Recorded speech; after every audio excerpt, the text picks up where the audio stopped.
Hello everyone, I Ridhima Arora welcomes you all on our exclusive channel DG Shiksha, where you will get the information that inspires you. So for today's session, I have an honorable guest with us, which is Pallav Datta, an assistant manager in ICICI Bank. So we are having a series, and in previous series we have talked about importance of life, importance of karma, and for today's session we are going to talk about good deeds. So I would like to invite our guest here. Welcome, sir. Good evening, Ridhima. Welcome, sir, on our channel, and hope we are back with another interesting session and very interesting story with you. So without wasting much time, let's get started. Yeah, sure, Ridhima. Should I start now? Yes, sir, you can. Okay. So good evening, friends, and welcome back, all of you, to this series of mythology, misconceptions of life. So, friends, today's story is about Satkarm and Satarkta, that is, alertness and good deeds. So, friends, we all know from our childhood, we have heard that हमें अच्छे काम करने चाहिए. We should do good deeds, and we should be alert, because when we are alert, we save ourselves, not only ourselves but others also, from dangers. But the question is ki deeds are good or not, how we will decide it, and how much alert should we or not. So friends, let me start my story. एक बार भगवान शिव ने एक meeting announce की. Meeting में जो बातें थी वो सिर्फ उन्हीं लोग को बतानी थी जो कि उस मीटिंग में प्रेजेंट होंगे. जो देवता वहां पे आएंगे, प्रेजेंट होंगे, उन्हीं को बतानी थी. Means that was a very confidential meeting. अब सारे देवताओं ने सोचा कि भगवान शिव को मीटिंग बुलानी पड़ी है तो जरूर कोई बहुत इंपॉर्टेंट बात होगी. तो सारे देवता एक एक कर मीटिंग में आए. गणेश जी अपने चूहे में आए, और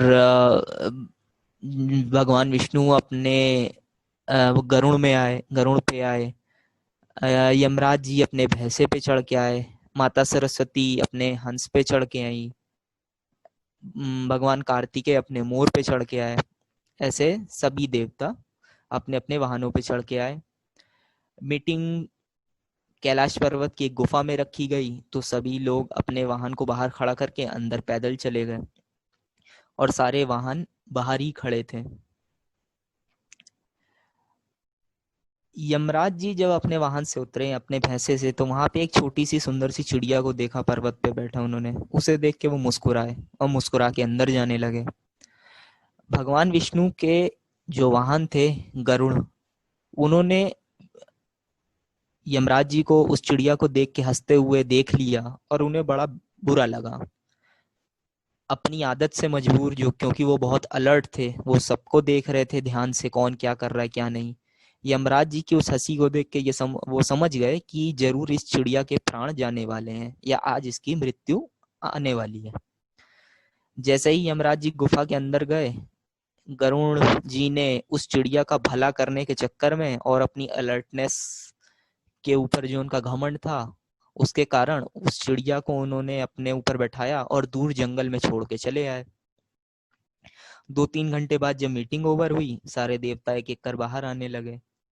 यमराज जी जब बाहर आए तब उन्होंने उस जगह को देखा जहाँ पे वो छोटी सुंदर सी चिड़िया बैठी हुई चींची कर रही थी.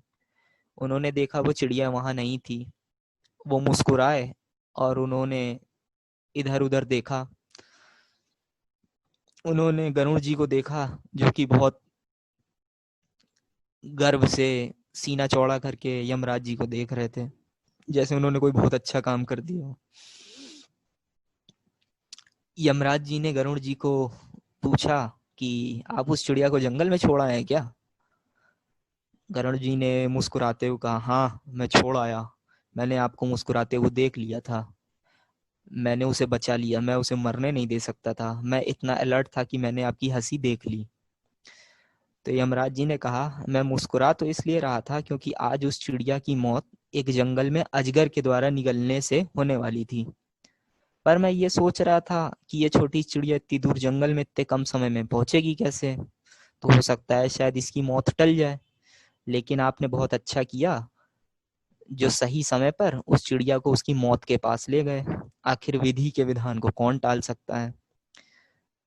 ये बात सुनकर गरुड़ जी को बहुत बड़ा धक्का लगा और उनको ये बात समझ में आई कि ओवर अलर्टनेस और बहुत ज्यादा कुछ ही का अच्छा करने से क्या अच्छाई हो सकती है और क्या बुराई हो सकती है। सो फ्रेंड्स, हमें अच्छे काम करने चाहिए and we should be alert also, but how much, what is the limit? So friends, आप अच्छे काम करिए या अलर्ट रहिए, लेकिन उसकी एक लिमिट है।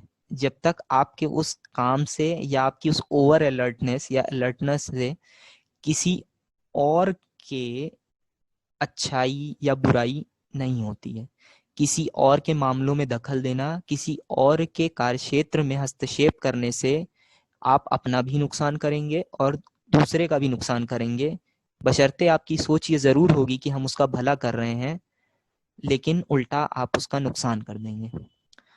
So friends, I hope you have enjoyed this story and अब आप लोग को समझ में आ गया होगा कि अच्छा काम करना और अलर्ट रहना, इसकी भी एक लिमिट है।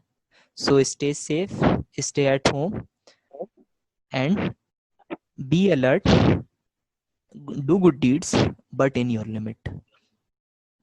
Thank you friends, thank you Riddhima. Thank you so much, sir. It was very interesting story, and I hope everybody is clear about what is good deeds and what is it all about. So I hope that everybody has understood it. So I think we will connect you with soon with another series on such mythology misconceptions of life. So thank you so much for being connecting with us on our DG Shiksha platform.